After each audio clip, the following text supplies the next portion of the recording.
வணக்கம் தோழர்களே. எல்லோருக்கும் இனிய சமூக நீதி நாள் வாழ்த்துக்கள். வருஷம் பெரியார் பிறந்த நாள் அப்படின்னு வந்துருச்சுன்னா அவர் இதை சொன்னாரு, அதை அவ்வளவு சிறப்பா சொன்னாரு, இந்த புத்தகத்துல இதை எழுதிருக்காரு, அந்த மேடையில் அதை பேசினது எதிரிகளுக்கு இப்படியெல்லாம் அச்சம் முட்டுச்சு, கலக்கத்தை ஏற்படுத்தியது, எவ்வளவு தைரியமா இந்த போராட்டத்தை நடத்தினாரு, அதுல யாருமே செய்யாத இதெல்லாம் செஞ்சாரு அப்படின்னு நிறைய பெருமைகளை எடுத்து சொல்லுவோம். இந்த வருஷம் அதெல்லாம் செய்ய வேணாம் அப்படின்னு முடிவு பண்ணிட்டேன். ஏன்னா இதற்கெல்லாம் என்ன பொருள்? அவர் உருவாக்க நினைத்த உலகத்தை கட்டமைக்க எந்த நடவடிக்கையிலும் நாம் ஈடுபடாமல், அவர் வழியில் சென்று செயல்படாமல், சும்மா அவர் பிறந்த நாள் வந்துருச்சுன்னா அவருக்கு பாராட்டுகளை தெரிவிப்பதும், அவர் என்ன சொன்னார் அப்படிங்கிறது சொல்றது எப்படி இருக்கு அப்படின்னா, ஏதோ விநாயகர் சதுர்த்தி இல்ல அனுமருக்கு கிருஷ்ணருக்கு அப்படின்னா அவங்களுக்குன்னு ஒரு மந்திரங்கள் இருக்கும் இல்லையா, அந்த மாதிரி அம்பேத்கருக்கு இந்த மந்திரம், பெரியாருக்கு இந்த மந்திரம் அப்படிங்கிற மாதிரி இவர்கள் பிறந்தநாள் என்று வாழ்த்து தெரிவிப்பது அப்படிங்கிறது மதவாதிகள் செய்வதற்கும் நமக்கும் ஒரு பெரிய வித்தியாசம் தெரியல. அப்ப அப்படி இருக்கும்போது பெரியார் வழியில் நடப்பது செயல்படுதுன்னா என்ன? உங்களுக்கே தெரியும், பல விஷயங்களை நம்ம விடுபட்டு இருக்கிறோம். அதுல ரொம்ப முக்கியமான விஷயம் என்ன அப்படிங்கறத உரையாடல்களை நீங்க தெரிஞ்சிருப்பீங்க. யார்ட்டையாவது போய் இது பெரியார் மண் அப்படின்னு சொன்னா முதல்ல அவங்க உங்கள்கிட்ட சொல்றது என்ன? ஏன்டா இவ்வளவு சாதி ஆணவ படுகொலை நடக்குது, இது என்னடா பெரியார் மண் கேட்பாங்களா இல்லையா? உங்களுக்கு பெரியார் மண் ஜஸ்டிஃபை பண்றதுக்கு 1000 பாட்டு இருந்தாலும் இதை கேட்கும் போது செருப்புல அடிச்ச மாதிரி இருக்குதா இல்லையா? அதுக்கு விளக்கங்கள்லாம் இருக்கும். ஆனாலும் இது நடக்குது அப்படிங்கிறது நம்மளுக்கு எல்லாம் வெக்க கிடா இல்லையா? அப்ப அதை சரி செய்வதற்கு என்ன செய்ய வேண்டும்? அதுதான் பெரியார் வழியில் நடப்பதாக இருக்கணும். அதுக்காக தான் இந்த வீடியோ எதுக்கு அப்படின்னா, ஆணவ படுகொலையை தடுப்பதற்கு தனி சட்டம் வேண்டும். அது ஏன் வேண்டும் அப்படிங்கிறத பார்க்க போறோம். அது பொலிட்டிக்கலி, லீகலி, அட்மினிஸ்ட்ரேட்டிவா, சோசியலா என்னென்ன தேவைகள் இருக்குன்னு விரிவா பாக்குறதா இந்த வீடியோ. சேவ் பண்ணி வச்சுட்டு அப்புறம் கூட பாருங்க. அல்லது பெரியார்னால ஒழுங்கா கொண்டாடுனா இப்பயே கூட உட்காந்து முழுசா பாருங்க. முதல்ல பெரியார் வழியில யோசிச்சு பார்ப்போம். பெரியாரின் சுயமரியாதை திருமணம் அப்படிங்கறது அப்போ ஒரு கான்செப்டா அவர் இன்ட்ரோடியூஸ் பண்ணாரு. சடங்குகளை மறுத்து, தாலி எல்லாம் எதுவும் இல்லாம, மந்திரங்கள் எதுவும் இல்லாம அவர் ஒரு விருப்பத்துக்கு கல்யாணம் பண்ணிக்கிறது அப்படின்னு இன்ட்ரோடியூஸ் பண்ணாரு. அப்ப பெரிய சாதியவாதிகள்ட்ட ஏகப்பட்ட எதிர்ப்பு வருது. அப்ப ஆட்சியில் இருந்தவங்களை கூட அது சாடுறாங்க, எல்லாம் நடக்குது. ஆனா இன்னைக்கு பெரியாரின் சுயமரியாதை திருமணத்துக்கு பெரிய தடையாக இருப்பது எது? சாதி ஆணவ படுகொலைகள் தானே. அதை விட கொடூரமான கோரமான தடைகள் எங்கேயாவது திருமணத்துக்கு இருக்க முடியுமா?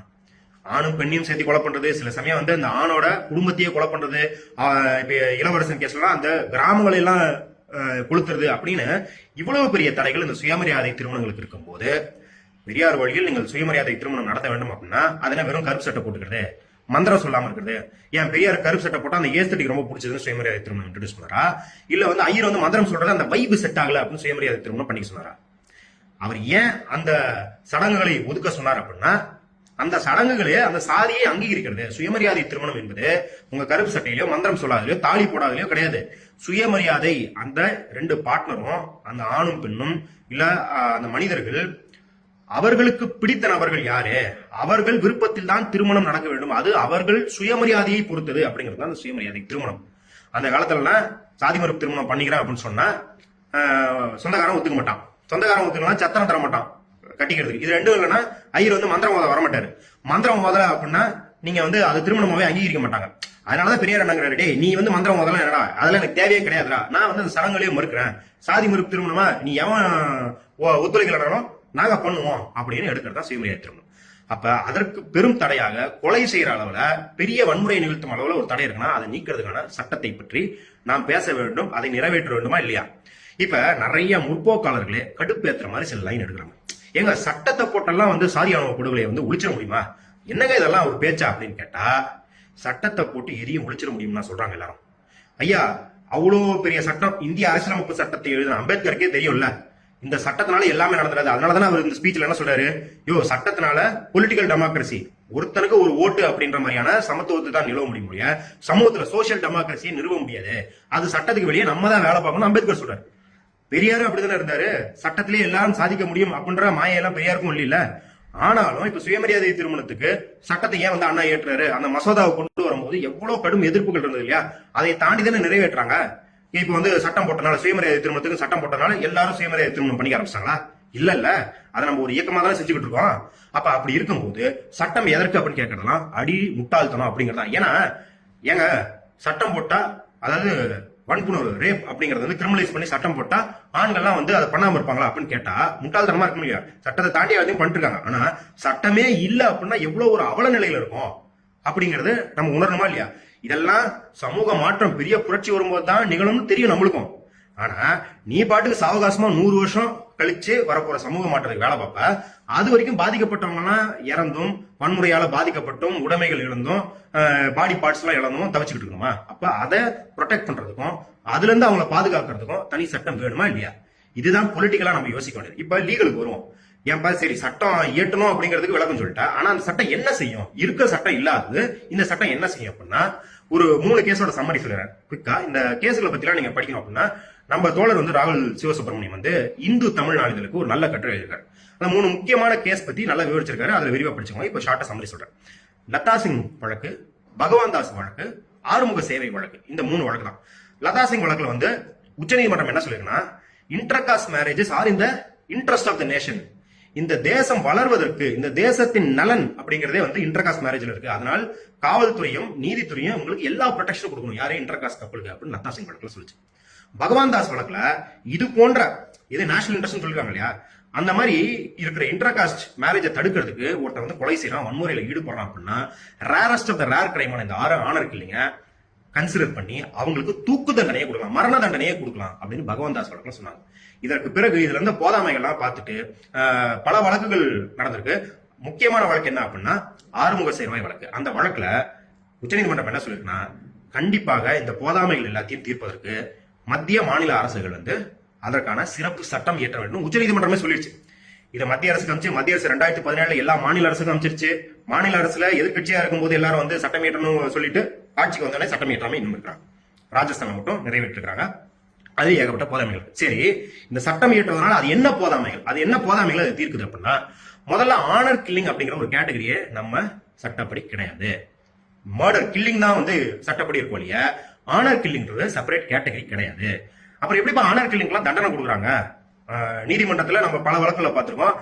குற்றவாளிகள் எல்லாம் ஆயுள் தண்டனை, மரண தண்டனை வாங்குறாங்களே, அது எப்படி நீதிமன்றம் கொடுக்குது அது கேட்டகரி இல்லாம அப்படின்னா, ஒவ்வொரு முறையும் அந்த ஆணவம் அப்படிங்கிற பார்ட்டை நீதிமன்றத்துல நிரூபிக்க வேண்டியதா இருக்கு. இது சாதாரணமா 2 தனி மனிதர்களுக்கான பிரச்சனைகளை கொல்லப்படல, ஒரு ஆணவ படுகொலையா தான் நடந்திருக்கு அப்படிங்கிறது நீதிமன்றம் பல விசாரணைகளுக்கு அப்புறம் அதை நிறுவி அதுக்கப்புறம் தண்டனை என்ன கொடுக்குறது, இந்த கொலையை யாரெல்லாம் பண்ணாங்க, இந்த யாரெல்லாம் குற்றவாளின்னு இது பண்றது, தண்டனை கொடுக்கறது, யாரெல்லாம் வெளியே விடுறது அப்படின்றது அதுக்கப்புறம் தான் போகுது. முதல்ல இந்த ஆணர்களை எஸ்டாப்ளிஷ் பண்றதுக்கே பல வருடங்கள் ஆயிருது, இல்ல பல மாதங்கள் ஆயிருது. அப்படி இருக்கும்போது இந்த இடைவெளியில் அந்த விட்னஸ் எல்லாத்தையும் ஆதிக்க சாதியை சேர்ந்தவங்க மிரட்டி பிறல் சாட்சியா மாற்றுவது, ஆதாரங்களை அழிப்பது, இல்ல பாதிக்கப்பட்டவர்களே கேஸை திருப்பி வாங்குற அளவுக்கு அழுத்தம் கொடுக்கறது, இல்ல பாதிக்கப்பட்டவர்கள் தரப்பில் இருப்பவர்களை கார் ஒட்டி ஏத்தி கொன்றது, அந்த மாதிரி எல்லா வேலைகளும் நடக்குது. அப்படிங்கறதுனால தான் ஆனர் கில்லிங் அப்படின்னு ஃபர்ஸ்டே எஸ்டாப்ளிஷ் பண்ற மாதிரி ஒரு டெபினிஷன் லா படி இதான்ப்பா, இதெல்லாம் ஆனர் கில்லிங், இது நடந்துருச்சு அப்படின்னா வழக்கு விசாரிக்கும் போது இது ஆனர் கில்லிங் தான் விசாரிக்கிறோம் அப்படின்னா நமக்கு இத்தனை இழக்க நேரிடாது. அதே போல ஒரு ஸ்பெஷல் ஆக்ட், இப்ப பாக்ஸோ அப்படின்ற வழக்கு இருக்கு இல்லையா, குழந்தைகள் மீது நீங்க பாலியல் ரீதியாக துன்புறுத்தல் வன்முறையில் ஈடுபட்டால் தண்டிக்கிறதுன்னு வழக்கு இருக்கு இல்லையா, அதாவது சிறப்பு சட்டம் இருக்கு இல்லையா, அது எதுக்கு இருக்கு? ஏன்னா மற்ற பாலியல் கொடுமைகளை காட்டிலும் குழந்தைகள் அப்படின்னு வரும்போது அவர்களுக்கு அதிக பாதுகாப்பு தேவைப்படுகிறது. அதே போலதான் ஆணவ படுகொலை அப்படின்னு வரும்போதும் விக்டிம் ஃபேமிலிக்கும் இல்ல விக்டிம் அவர் இன்னும் கொல்லப்படல ஆனா ஆணவ படுகொலை கொல்ல பாக்குறாங்கன்னா அதிக பாதுகாப்பு தேவைப்படுகிறது. ஏன்னா உங்களுக்கும் எனக்கும் பர்சனல் தகராறுல நீங்க என்ன கொல்ல வரீங்க அப்படின்னா அது உங்களுக்கும் எனக்குமான பிரச்சனை மேக்சிமம் உங்க குடும்பம் என் குடும்பம் ஆகும். ஆனா ஆணவ படுகொலை அப்படின்னு வந்துட்டா அது என் குடும்பம் வர்சஸ் உங்க ஊர்ல இருக்கிற எல்லா குடும்பமும். அப்ப ஹைகோர்ட் லெவலுக்கு கேஸ் போயிடுச்சு அப்படின்னா என்னோட ஒற்றை குடும்பம் பாதிக்கப்பட்ட ஏழ்மையில இருக்கிற என்னோட ஒற்றை குடும்பம் உங்க முழுக்க முழுக்க இருக்கிற சாதியில இருக்கிற எல்லா ஊர்ல இருக்கிற எல்லா குடும்பமும் எனக்கு எதிராக வேலை செய்யும் அப்படின்னும் போது காவல்துறை இதுக்கு ஸ்பெஷல் ப்ரொடெக்ஷன் கொடுக்க வேண்டும். அதுதான் லதா சிங் வழக்குல இது நேஷனல் இன்ட்ரெஸ்ட், இந்த நேஷனல் இன்ட்ரெஸ்ட் பாதுகாக்கும் அப்படின்னு நீதிமன்றம் சொல்லிருக்கு. அதெல்லாம் தாண்டி இப்ப தரவுகள் சேகரிக்கிறது, இப்ப பாக்ஸோ வழக்குலயே பார்ப்போம். அதுல தரவுகள் சேகரிக்கிறது, அதாவது ஆதாரங்களை சேகரிப்பது, விட்னஸ் கிட்ட சாட்சி கிட்ட ஸ்டேட்மெண்ட் வாங்குறது, இது எல்லாமே மற்ற வழக்குகள் மற்ற சட்டங்களை காட்டிலும் கொஞ்சம் வேறுபாடாக இருக்கும். ஏன்னா குழந்தைகள் போது உங்களுக்கு அதிக கவனம் தேவை. அவங்களே ஒரு இன்சிடென்ட்டை எப்படி பர்சீவ் பண்ணிருப்பாங்க, அவங்க மன அழுத்தத்துல இருப்பாங்க, பேரண்ட்ஸ் கட்டுப்பாட்டுல இருப்பாங்க, பேரண்ட்ஸ் அவங்களை இன்ஃபுளுன்ஸ் பண்ணலாம், இத்தனையும் இருக்கு இல்லையா. அப்ப அதே போலதான் ஒரு சிறப்பு சட்டம் வரும்போது எவிடன்ஸை கலெக்ட் பண்றது எப்படி, ஸ்டேட்மெண்ட்ஸை வாங்குறது எப்படி அப்படிங்கிறதுலயும் மாறுபடும். ஆணவ படுகொலையிலையும் பாத்தீங்க அப்படின்னா உங்களுக்கு இப்ப கோகுல்ராஜ் கொலை வழக்கு எடுத்துக்கோங்க. அவனுக்கும் அந்த பெண்ணு கொலை செஞ்ச இந்த யுவராஜுக்கும் எந்த சொந்தமும் கிடையாது. அவன் ஒரே சாதியை சேர்ந்தவன், மற்றபடி இந்த குடும்பத்தார் கிடையாது. இதை எப்படி எஸ்டாப்ளிஷ் பண்ணுவீங்க? சாதா வழக்கு அப்படின்னா அவனுக்கும் இந்த பொண்ணுக்கும் ஏதாச்சும் ஒரு தொடர்பு இருக்கும், அதாவது ஒரு மாமன் சித்தப்பா அப்படின்னு இருக்கும்.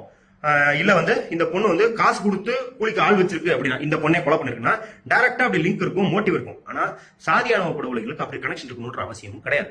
பல நேரத்துல பெற்றோர்களுக்கே சம்பந்தம் இல்லாம கூட நடக்கும்.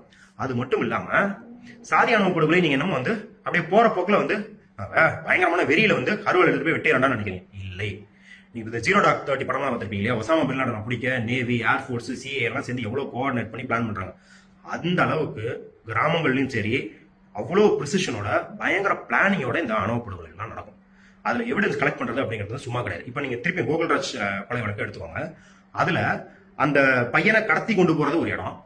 ஆனா அவன் செல்போன் எடுத்து இன்னொருத்தன் கொடுத்து, டே நீ போய் காலேஜ், அவன் படிச்ச காலேஜ்ல ஒரு மணி நேரம் சுத்திட்டு இருக்கா, அப்ப போலீஸ்க்கு வந்து செல்போன் சிக்னல் அவன் அங்கதான் இருந்தான்ற மாதிரி காட்டும். அப்படிங்கிற மாதிரியான பயங்கர சயின்டிபிக்காலாம் யோசிச்சு இதை பண்ணுவாங்க. அதுக்கப்புறம் வந்து இந்த மாதிரி டெசிஷன் தான் எடுப்பாங்க. இந்த பையனை வந்து ரோட்ல போகும்போது வெட்டிடுறதா இல்ல கடத்தி கொண்டு போறதான்ற மாதிரி டிசிஷன் எடுப்பாங்க. ஏன் அப்படின்னா அது சாதா கொலை வழக்கம் தானே நடக்கும் அப்படின்னு கேட்டா இல்லை. இதுல கொலையை தாண்டி கொலையை எப்படி வந்து எஃபிஷியன்டா பண்றது அப்படிங்கறத தாண்டி இந்த கொலையில இருந்து ஒரு மெசேஜை ஊருக்கு சொல்லணும். சாதி ஆணவ படுகொலை தான் பண்ணிருக்கோம், இனிமேல் எவனும் லவ் பண்றதுக்கு துணியக்கூடாது அப்படிங்கறத இந்த மாதிரியான பிளானிங்ல பண்ணுவாங்க. அதை தாண்டி சோசியல் டெசிஷன்ஸ் இருக்கும்.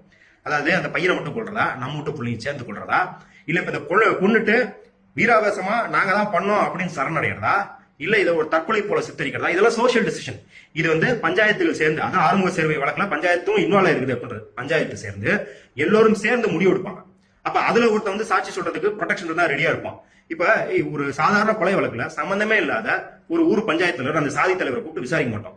ஆனா ஆணவ படுகொலைகள்ல இதெல்லாம் நடக்கும். சம்பந்தமே இல்லாத பல பேர் இன்னும் இருப்பாங்க, பல நெட்வொர்க்கள் இன்னும் இருப்பாங்க. அப்படின்னும் போது இந்த எவிடன்ஸ் எல்லாம் கலெக்ட் பண்றதும் கடினமாக இருக்கும். அதற்காகவும் அதை டிஃபைன் பண்ண, அதை வரையறுக்க, அதுக்கான முறைகளை சொல்றதுக்கும் சட்டங்கள் வேண்டும். ஏற்கனவே நீதிமன்றங்கள் என்னென்ன வழிமுறைகள்லாம் வந்து காவல்துறை செயல்படும் சொல்லிருக்காங்க. ஆனா அது செயல்படனா காவல்துறை என்ன பண்ண முடியும்? ஆனா சட்ட ரீதியாக இருந்தா காவல்துறை சட்டத்தை மீறியது அப்படின்னு காவல்துறையும் கொண்டு போய் கோர்ட்ல நிறுத்தம். அப்ப அதற்கான சட்ட திட்டங்கள் வேண்டும். இந்த போதாமையெல்லாம் தீர்க்க தான் வந்து சாதி ஆணவ படுகொலைக்கு சட்டம் வேணும் இல்லையா? சாதி ஆணவ படுகொலை சட்டம் அப்படின்னு வந்துட்டா உடனே வந்து எல்லாம் நின்று போயிடும் அப்படிங்கிற மாயெல்லாம் யாருக்கும் கிடையாது. அதே போல அட்மினிஸ்ட்ரேட்டிவா இந்த மாதிரி ஒரு சிறப்பு சட்டம் வரும்போது தான் எத்தனை வழக்குகள் இந்த சட்டத்தின் கீழ் பதியப்படுது. சிறப்பு நீதிமன்றம், வழக்கறிஞர், அதை ட்ராக் பண்றதுக்கான மெக்கானிசம், அதாவது இது மாதிரி கொலை அப்படிங்கிறது மட்டும் கிடையாது இல்லையா? கொலை நடக்க போகுது அப்படிங்கறத பத்தி நிறைய ட்ராக் பண்ணுவாங்க. அதுல இருந்து இதை தடுத்து நிறுத்துவதற்கான செயல்பாடுகள் இறங்கலாம். பாருங்க, நீங்க சட்டத்துக்கு வெளியே தான் சாதி ஒழிப்பு இல்ல சாதி ஆணவ படுகொலை தடுப்புக்கெல்லாம் செயல்படணும் அப்படின்னாலும் அதுக்கும் நீங்க சட்டம் இயற்றினாதான் எது வரைக்கும் சட்டத்தால செயல்பட முடியுது, எது சட்டத்துக்கு வெளியே தான் நம்ம செயல்படணும் அப்படின்னு தெரியறதுக்கு சட்டம் இயற்ற வேண்டும்.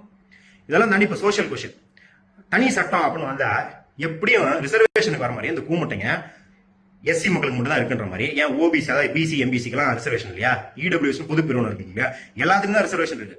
ஆனா இவங்க சீன்றது யாரு? போய் தலித் மக்கள், எஸ்சி மக்கள் தான் சீண்டுவாங்க இல்லையா? அதே போலதான் ஆணவ படுகொலை தடுப்பு சட்டம், ஆணவ படுகொலை ஒழிப்பு சட்டம், ஆணவ படுகொலை எதிர்ப்பு சட்டம், எந்த சட்டத்தை போட்டாலும் அது வந்து தலித் மக்களுக்கு ஆதரவாக எங்களை ஒடுக்க பாக்குறாங்கன்னு விக்டிம் கார்டு எடுத்துட்டு ஒப்பாரி வைப்பாங்க. தம்பி அப்படிலாம் கிடையாது.